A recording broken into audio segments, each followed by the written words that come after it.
Hi, and welcome to the Demystifying Mental Toughness podcast for athletes, coaches, and professionals who want to achieve their goals faster. I'm David Charlton, and I'll be sharing proven methods from leading athletes, coaches, and experts that will help you get the most from your talent. Today's show is sponsored by Functional Intelligent Training, who are a sports injury clinic located in Gosforth near Newcastle upon Tyne and specialise in athlete development, nurturing future champions, strength and conditioning support, and excellent rehabilitation services.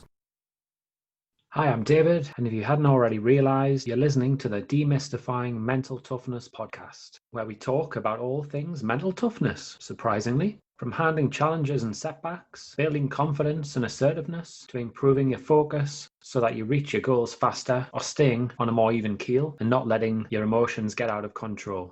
If you're an athlete, a coach, a sports psychologist, or you simply enjoy the subject area, I always intend to provide value so that you gain a better understanding of the field of sports or performance psychology and mental toughness. And today I have an inspiring guest who's a skilled communicator, and he goes on to share many great stories and words of wisdom from the world of professional football and now his new career where he's an alcoholism consultant.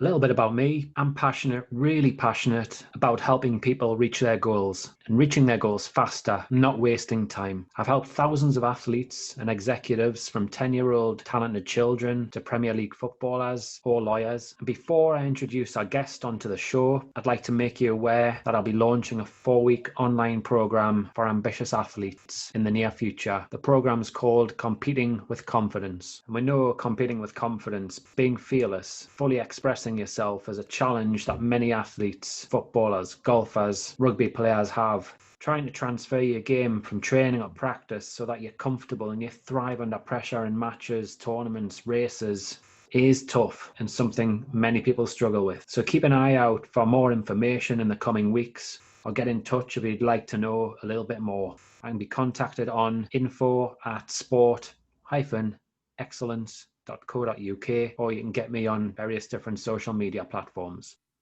Today I'm joined by Kieron Brady, former professional footballer who played for Sunderland and the Republic of Ireland, and now works as an alcohol consultant, as well as providing expert football analysis on BBC Radio. Welcome, Kieron. Hi, David. How are you? Yeah, I'm good. Yeah, I'm looking forward to talking to you and discussing all things football, your career, and how you dealt with different pressures, and then again retirement, and then the after stages. Firstly, could we look at football and explore when you came onto the scene? You were seen as a Wonderkid, weren't you, with Sunderland, and the unique pressures that came with that? Yes, I think the term Wonderkid was used on a number of occasions, along with other compliments that are generally reserved for fledgling footballers, and I was hugely appreciative of them, and they certainly contributed to my confidence. And it's a period in life that I look back on with a lot of fondness, but equally, there's also a part of me that is quite glad that my career came to a conclusion after 5 years. And I say that purely from the perspective of a human being, because within those 5 years that I was a footballer, from 16 to 21/22, when I eventually acknowledged that I wouldn't play again, there's elements of my conduct that I look back on with a degree of shame and regret and feeling cringeworthy about the whole thing. And I certainly believe that being a footballer in the footballing environment was contributory to that. So it'll always be a time that I can look back on as the period when I realised the dreams that I had as a young, aspiring footballer. But equally, there's parts of the professional footballing environment that I found to be somewhat fraudulent and insincere. And to that end, I'm glad that I wasn't indoctrinated with that for 15 years, as it were, rather than the 5 years that I did play. So when you're talking about there, the environment and it being fraudulent, in what respect do you mean? Well, as much as we have it propagated by players, managers, coaches, etc., that it's a team game and the whole ethos of what you do and how you go about it should be for the benefit of the team, I don't buy that for a second. You know, when you're a young aspiring footballer, your dreams don't revolve around you exclusively helping out the team. Your dream is about you as an individual becoming a professional footballer and hopefully then developing and making progress within that particular career. I suppose one way of highlighting it in a way that would perhaps be acceptable to the people listening would be, it's commonplace for a centre forward in the aftermath of a game to be interviewed, particularly if they've scored a goal or two and that has contributed to the team winning. And of course, the centre forward engages in this for humility, that it's not important if he scores the goals. It's all about the team winning. And that is nonsensical. And although I've got no aspirations to work within professional football, if I was a manager or coach and I heard my centre forward or centre forwards conforming to this age-old notion of humility, I would be inclined to sanction them in some way, because as much as they know this already, there wouldn't be any harm in reminding them that scoring goals is important. What a good manager will do is always place value on the players that don't get the glory or the adulation or the adoration from either sections of the media or indeed the broad support. And, you know, if I was working at one of the major factories in Sunderland and I returned home one Friday afternoon and my son or my wife says to me, "How are you getting on at work?" And I says, "Well, the company's profits are up over the last quarter, but my performances have been substandard." I mean, I'm not going to keep my job very long. So there's elements, you know, the fraudulence and the insincere, you know. So there's elements to it that I just found insincere, and in many ways going completely against your own personal human instincts that I don't believe are selfish, that I believe are working towards your own individual progression.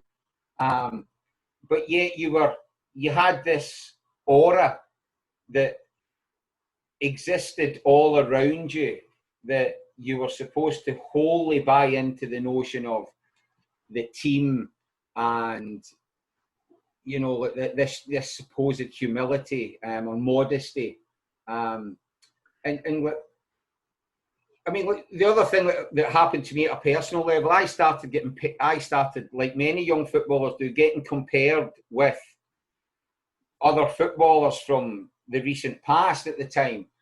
And the idea is that you say, oh, to be spoken about in the same breath or the same sentence as, in my case, it was George Best, is incredible sort of thing. When I suppose, and it's easy in hindsight to say that I would have much rather have responded by saying, well, he was a fantastic footballer, but I want to chart my own path and, you know, make a name for myself, as it were.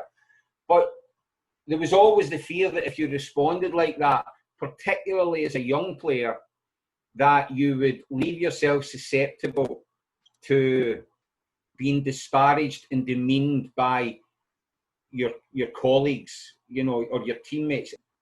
But professional football, certainly from my experience, had attitudes within it that were very akin to what you might expect in military circles. You know, there was supposed to be this reverence and deference towards senior professionals, towards coaches and managers. And if I had been left to voluntarily think like that, I would have. But I rebelled to a degree against the imposition that was being placed upon me in that regard. So I didn't. Professional football, perhaps more than any other industry, is very good at de-individualizing people. They've become reticent over time to express an opinion. That's why footballers are probably the last people that will ever go on strike for any major reason, even if they had something that was within their rights to strike about. Now, I think part of that is to do with the fact that they're extremely well paid, and consciously or subconsciously, they conform to the idea that anything that is imposed upon them, whether they agree with it or not, can simply be seen as an occupational hazard. You know, and you see it often with the various gestures that clubs engage in around political causes or anti-discrimination, it's extremely rare for any footballer to take a different line from that which is so commonplace amongst the others. And that's partly to do with the fact that they are de-individualised. And, you know, I always saw myself, I'm a human being first and foremost, even when I was a footballer.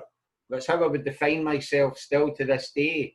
And I, you know, and as a result of that, some of your actions can be seen as rebellious.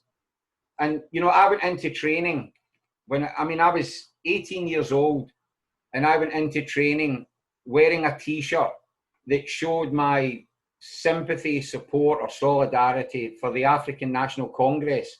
Now, at the time, Nelson Mandela was in jail, and Nelson Mandela was characterised as a terrorist by the Thatcher government. And of course, I was lightly vilified by some others within the dressing room at the time for it. And I always felt that, why should I not? You know, I don't need to be prompted to argue for what I believe is an injustice, as apartheid was.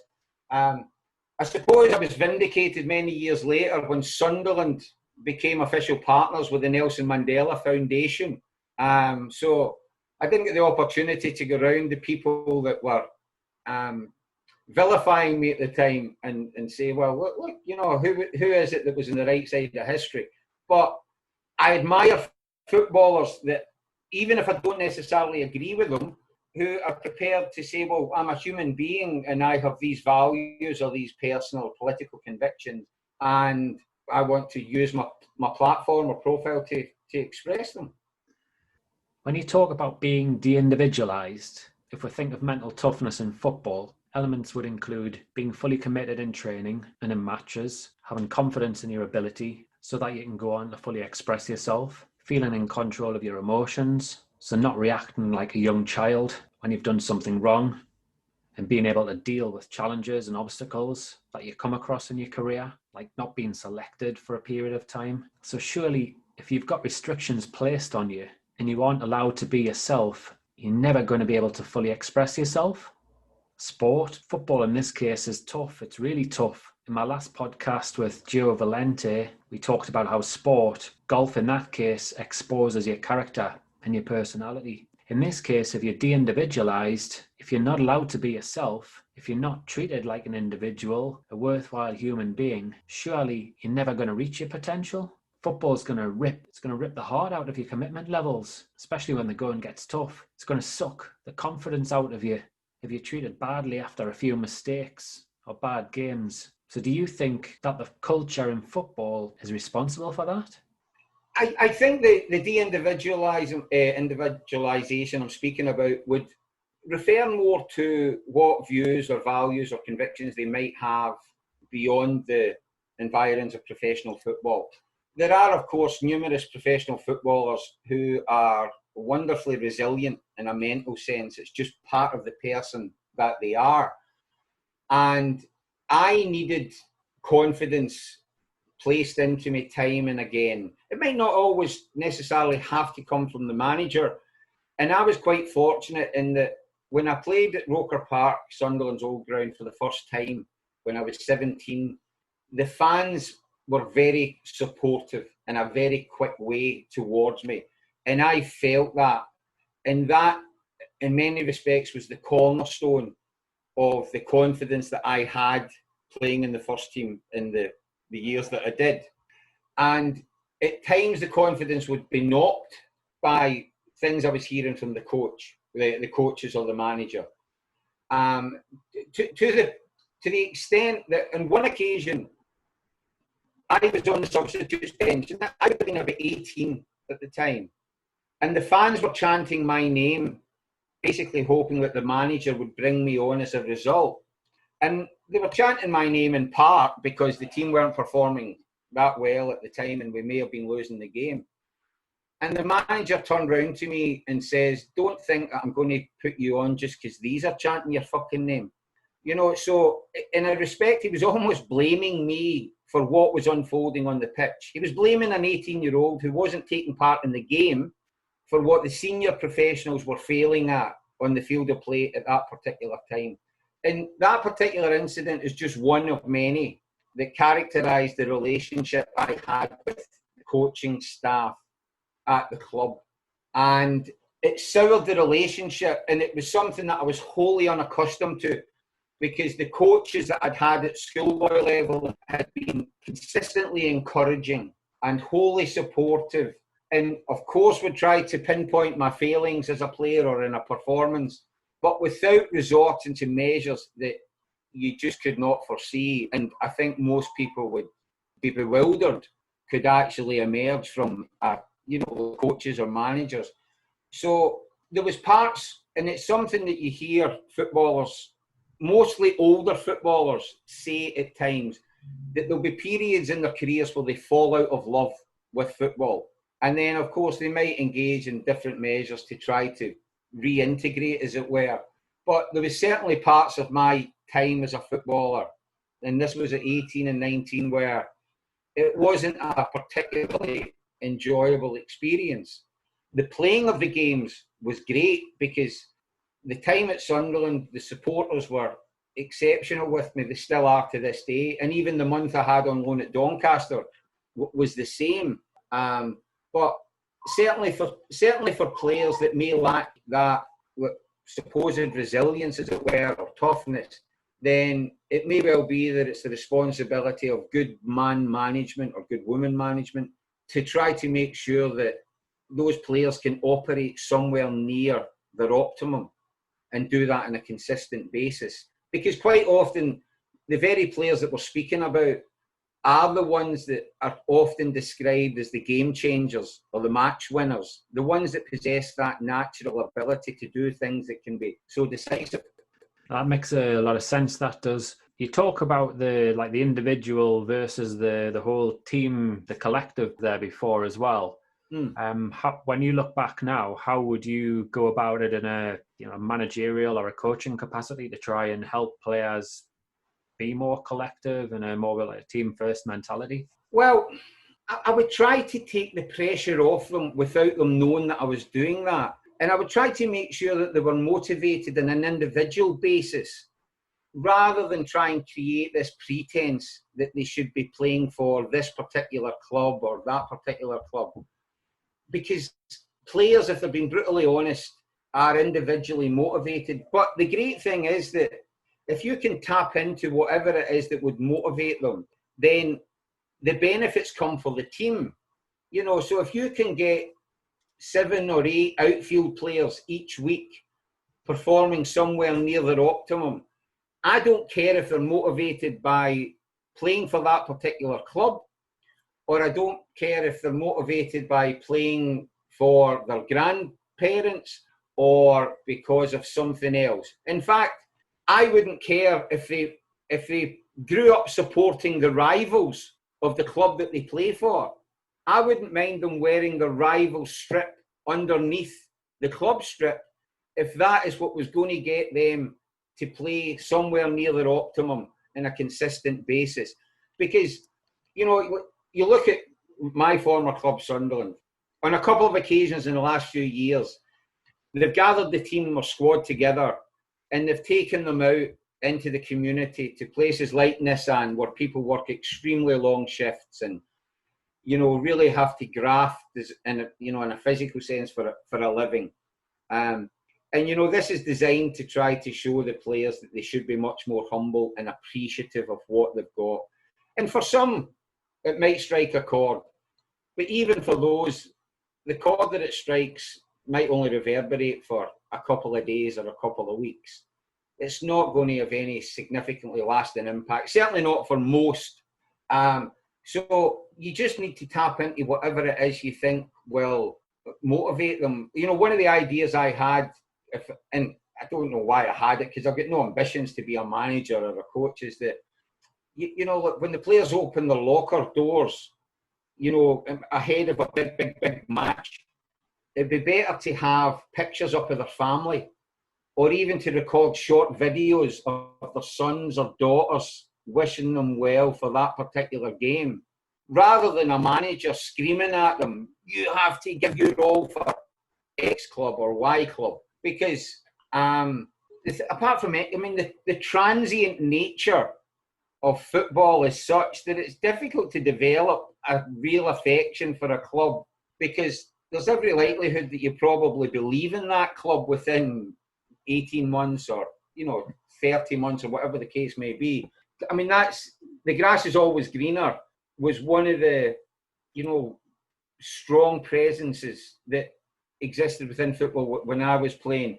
So no sooner would some players have touched down at one club than within a short period of time, they might be thinking about a potentially lucrative signing on fee that might come from elsewhere.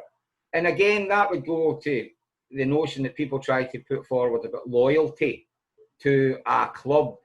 If you think of all the professional footballers now, throughout the 4 divisions, you're probably talking about less than 1% that will stay at the same club for the full duration of their career. So a footballer's loyalty, like an accountant's loyalty or a factory worker's loyalty or anyone's loyalty, should first and foremost be to themselves and their family. I would make no apologies for saying that. If you can develop an affection for the area and the club, the people, etc., the supporters, fantastic. But it should never, ever come ahead of, the things that I think broad society would regard as the most fundamentally important. Thinking about this individual motivation that you've talked about there, certainly in my work, if I'm trying to help someone fix a problem or just get better at something, then I've got to have conversations with them, fairly, deep conversations. You've got to establish rapport, have a bit of a laugh with them, and really get to understand the individual. From the way I see it in team sports, that can be quite difficult at times. Yeah. Would you say relationships with some coaches, managers can be too distant in effect? Well, they can, and I suppose that the ability to manage individuals is essential for any future prosperity. And you obviously have to try to take some time to get a better understanding of what might be the most conducive way to get somebody to perform, to do it consistently, to do it at a high level. And I was the type that would never respond to people being overly critical, to what might amount to humiliation or embarrassment because it was carried out in front of others. And, from my experiences, I could just never envisage myself doing that. If somebody's doing something that's blatantly wrong or brazenly wrong, or somebody does something on the field of play that you felt was far too much about them and their ego, then it may well call for it. But I just think that you have to try and get to know individuals better, because that's the way they're going to respond more favourably. If you can get to know them and understand what might be a better way to bring about their best, then that's what you would have to do. And I think that's applicable in all walks of life. It's not something that's unique or exclusive to football or wider sport. Yeah, without doubt. Certainly, if you try and approach things with a stick, then you're going to get maybe an instant response, but longevity-wise, it's not going to be helpful. Yeah. Are you all right to talk about your retirement and how that came about? And yeah, it's just I unfortunately suffered from the medical term is popliteal entrapment syndrome, which basically means, for any laypersons, the arteries were occluded in my lower right leg, which in turn brought about extreme pain and discomfort. And the situation was unable to be remedied. And as a result, I had to stop playing football at 21. And there's no doubt, and I think any footballer that has to retire at such a young age would tell you that it's something that's hurtful and something that's difficult to deal with.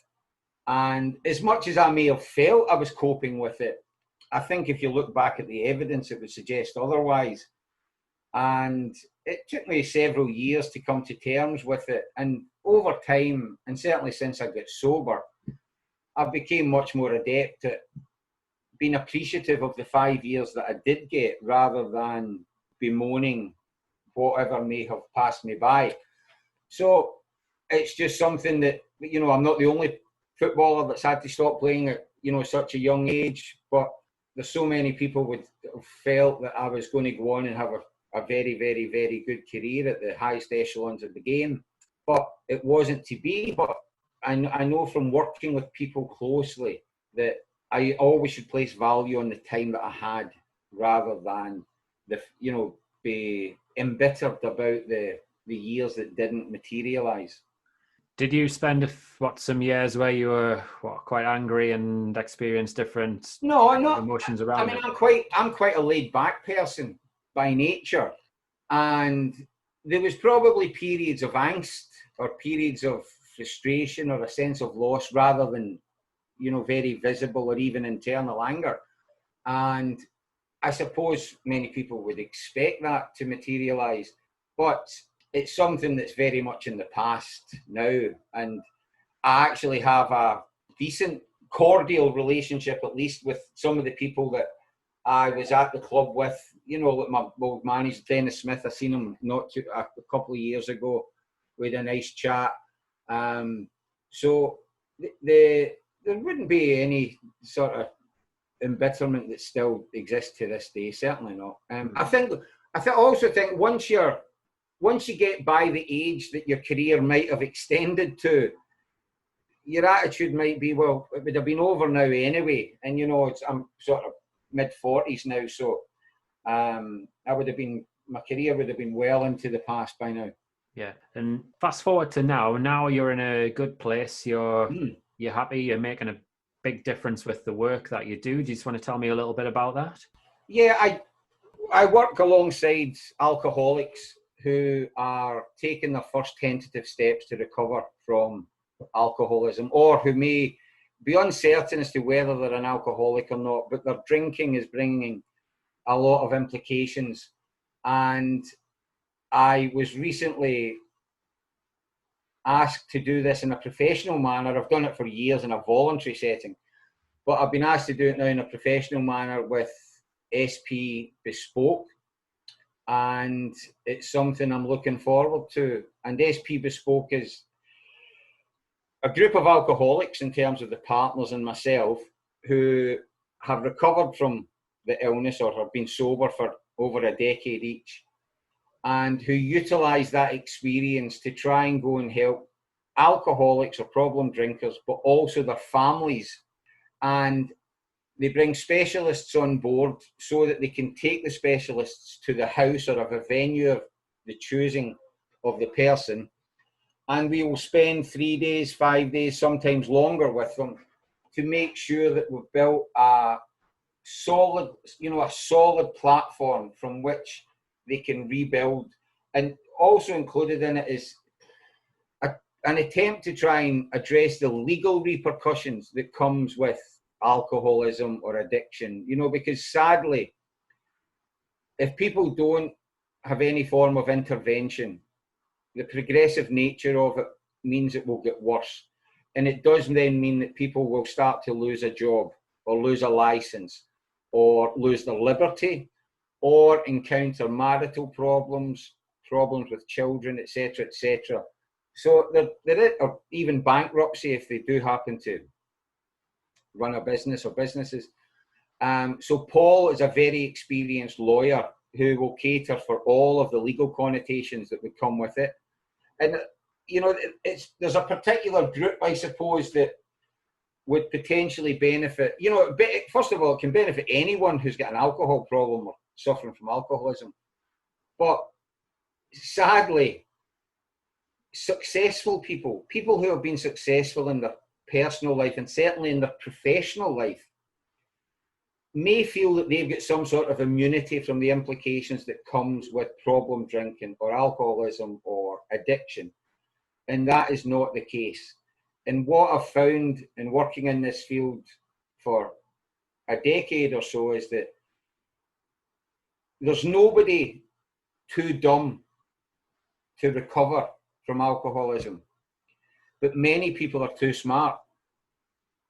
And the reason that gets put across is because some people think, it won't affect me because I've achieved this in life and I have done this. And they just simply have no concept of what they're up against.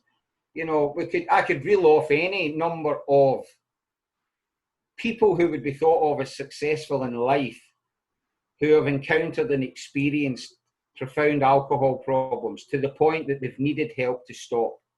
You know, and I'm talking about, and I'm not breaking any confidences here because it's all a matter of, it's all within the public domain. You know, people like Brad Pitt and Bradley Cooper and Al Pacino, and, you know, that's me just focusing there on the film industry. Elton John, Eric Clapton, you know, these people that were very successful in their chosen paths in industries that they wanted to work in from being young people. Very rich, very famous, very respected, very much loved. But when they picked up a drink, they couldn't put it back down. So they can't say, well, I'm only drinking because I'm unpopular or I'm poor or I don't have any work on. You know, so in the course of the work that I've done in the last 10 years, one night I might be helping somebody who doesn't know where they're going to sleep that night. And the following night, I'll be helping somebody that is, believe it or not, an expert in mental health. But when they start drinking, they can't stop. And they probably think, hold on, I know my mind better than most people know their own mind because I work in mental health and I give out advice. But why can I not stop drinking once I start? And that, I suppose, in many ways gives an insight as just to how powerful it is. But I love doing it. I really do love doing it. And it's not entertaining people in the manner that professional football was, but it's affecting people and their own life in a way that no sport can. Yeah, and we talked earlier before we started recording how it touches the family, friends, then it'll be the children, their friends and their futures. It has such a big impact, the work that you do. Yeah. I mean, I was the only alcoholic in my house, or I am the only alcoholic in my house. But when I was drinking, I wasn't the only one to suffer from alcoholism, because of all the illnesses that you could think of, the one that tends to have the most collateral damage attached to it, or certainly one of them, would be alcoholism. And it's commonly accepted within recovery, and one of the mantras is that years of living without an alcoholic is sure to make any family member neurotic, just to some degree, because the family members that love that individual will engage in all manner of measures, strategies and tactics to appease the person, to reduce their drinking, to placate their mind and its various hidden springs. But ultimately, until they stop drinking permanently, forever and ever and ever, the problem won't change. But you're just getting presented with new challenges all the time. But I'm still absolutely convinced with the people that I deal with that if they do things in the manner that's suggested, like I did, you know, I'm not carrying my message. I didn't invent some recovery process or program for alcoholism. I'm just carrying the message that others have created many years ago, and it has been carried on further down the line. And I'm just paying forward what people were kind enough and took time out to pass on to me. So right now, you're happy, you're working in a role that you're passionate about, and you're making a big difference to people's lives, which is fantastic. Yeah, and, you know, I enjoy what I do within the footballing world, but when SP Bespoke came, and I believe that they'd looked at me for some time before deciding to approach me to join the ranks, as it were. It was just in many ways like the final part of a employment jigsaw where I'm able to do different things involving the things I'm passionate about. So to that end, I can't wait to get started with them. And, you know, obviously we have to accept the social upheaval that's upon all of us at the moment. But hopefully it won't be too long before we're out there. And, you know, as you would know yourself, David, you know, you're seeing someone that is perhaps going through a particularly difficult time. And by the time you leave them on that first meeting or first engagement, at the very least you can say, well, I've implanted some hope or some optimism, and that'll be enough to carry us to the next meeting, and then you just try and gradually build on it. And you know, when I speak with alcoholics, they don't know the armory or the toolkit, as it were, that I'm coming with, and there's still an expectation within them that the people that come to help them may be judgmental about some of the things they've said, thought, or done. And when I tell them some of the things I've done, you see a light coming on, because they realise, well, this person can't be judgmental because he used to piss the bed 4 nights a week, or he was going to drink aftershave, or he done this and done that, all of the things that I did. And that's when they think, well, this is somebody that I could potentially do business with, as it were. Based on your journey and your experiences, if you were to offer career advice to a young professional footballer, what 3 takeaways would you give? Right. The first thing I would probably say is that whilst it's well documented and commonly referred to as a team game, I would encourage individual motivation and to make sure that your personal development is at the forefront of your thoughts always. And as much as every footballer wants to win each and every football match that they participate in, there's absolutely nothing wrong with placing the utmost priority on your own performance. And I say that because it's become a cliche in football to always refer to it being a team game and that the individual's performance doesn't matter or is secondary. And you will not last long in football if you think that all is well with the world as long as the team wins. So if people want to term that as selfish, then I certainly don't mind. But when you're young and you're aspiring, your dreams centre around you being a professional footballer, not necessarily the team you're playing for being successful. So, you know, think of yourself, and that's not just in relation to what you do within the environs of professional football. It's about how you live your life. You know, don't people please. You know, if you're within a group of friends or acquaintances, they're asking you to do things at times that are incompatible with what the expectations would be of a young footballer, then be confident in saying no to this group of friends or this group of acquaintances, because your mind and your body is your livelihood, and your discipline is instrumental in how you're going to develop. And at times you have to have that courage and conviction to say no in certain situations. So, you know, be focused, be disciplined, and think of what is always beneficial for your development. So there was probably more than 3 things in there, isn't there, in some ways? But that was me just doing one, by the way. Yeah. But that is all geared towards, like you say, the individual needs, isn't it? And getting the best out of yourself and taking care of your future, your career. Yeah, absolutely. And that's particularly relevant when you're young and you're still trying to find your feet and making those first tentative steps. Once you're established, then of course there might be much greater emphasis on the team that you're playing for, the club that you're representing.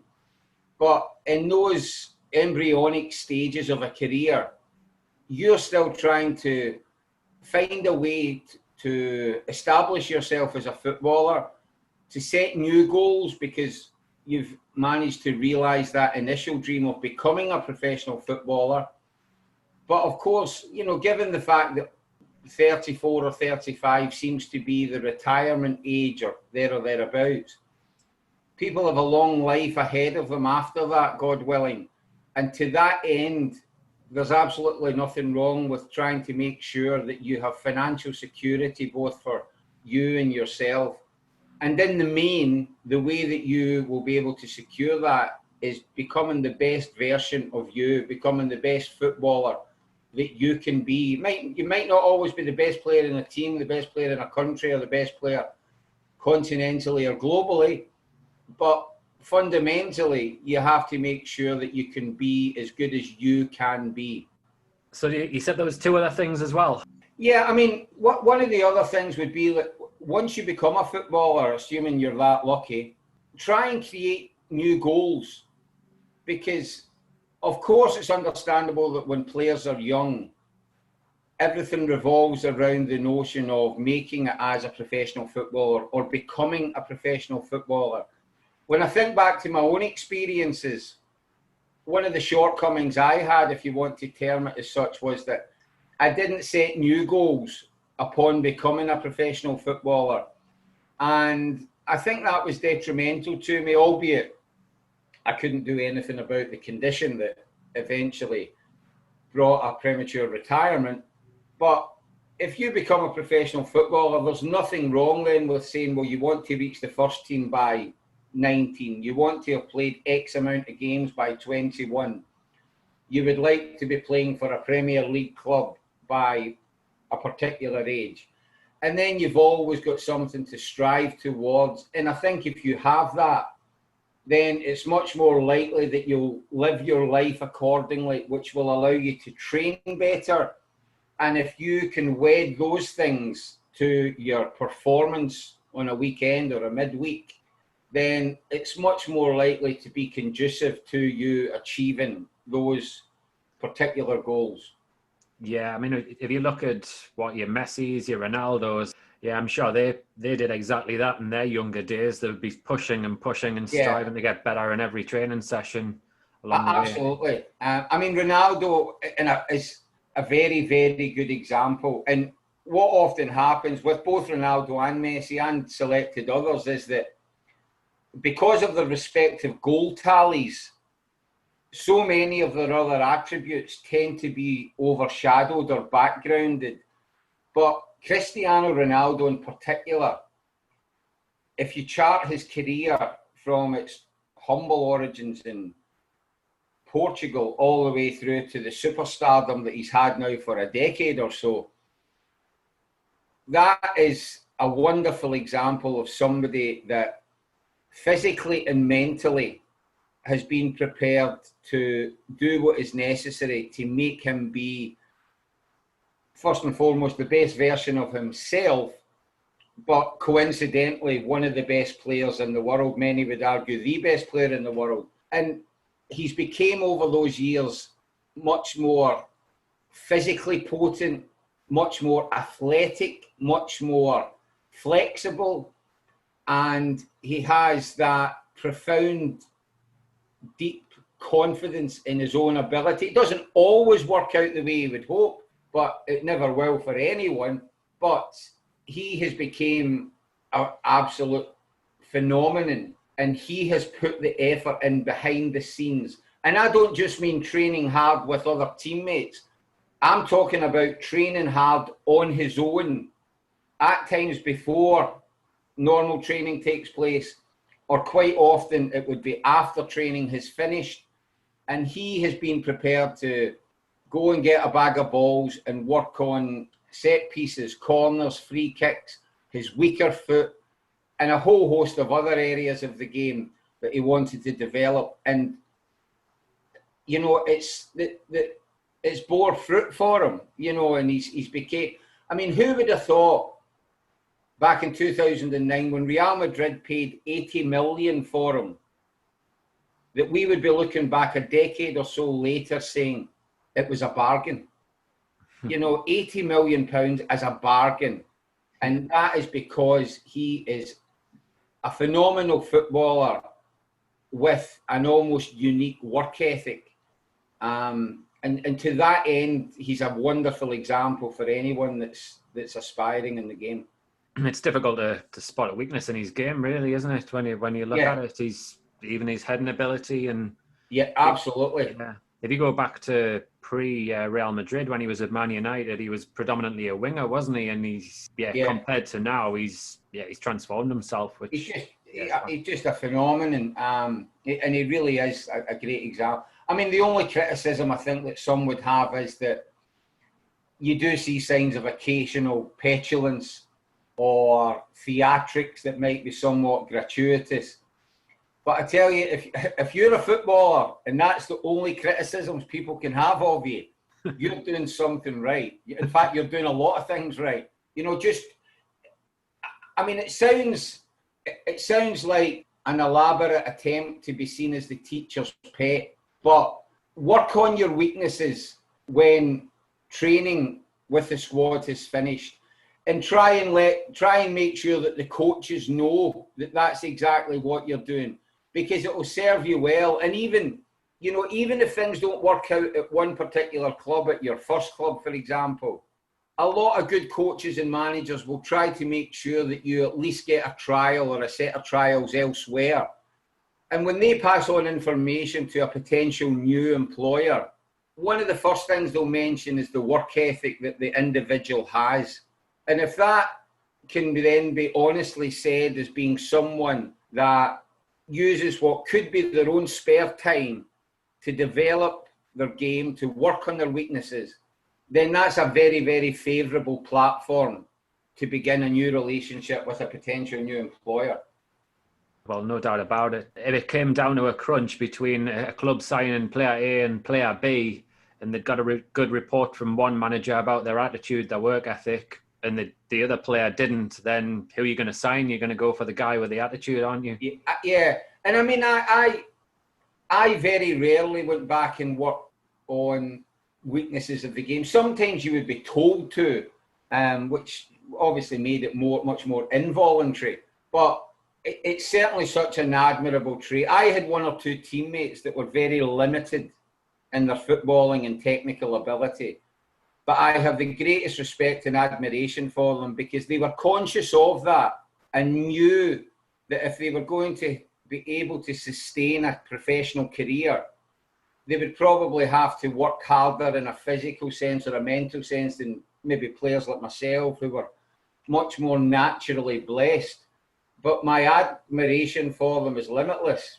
So we've got two things. We've got look after number one, create new goals to push on. And the last thing?